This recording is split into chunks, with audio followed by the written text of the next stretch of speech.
Ցույց տանք մեր հասարակության թերահավատ մասին, որ ընդունակ ենք հեղափոխական, թեև անհավասար կռիվը հաջողությամբ առաջ տանելու, ցույց տանք ամբողջ աշխարհին, որ հայն էլ գիտե կռվել ազատության համար։ Ֆիդայի Վարդանի կոչը խանասոր արշավողներին։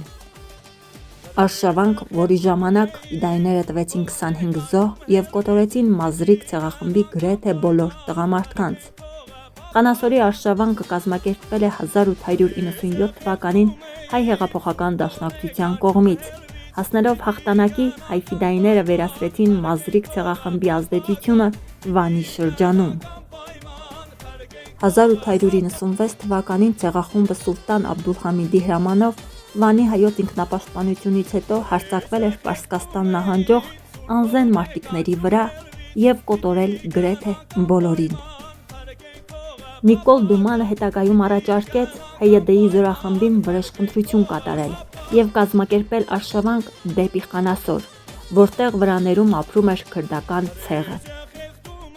1897 թվականի հուլիսի 25-ին 253 ֆիդայիներ Նիկոլ Դումանի, Խանասորի Վարդանի և Հովսեփ Արգուտյանի գլխավորությամբ անակնկալորեն հարձակվեցին քրդական ցեղի վրա։ Հայ մարտիկներին հաջողվեց կոտորել գրեթե բոլոր զինյալներին։ Ֆիդայիները խնայեցին միայն կանանց և երեխաներին։ Ցեղի հրամանատար Շարիֆ բեկը կանացի հագուստ հագած փախավ մարտից։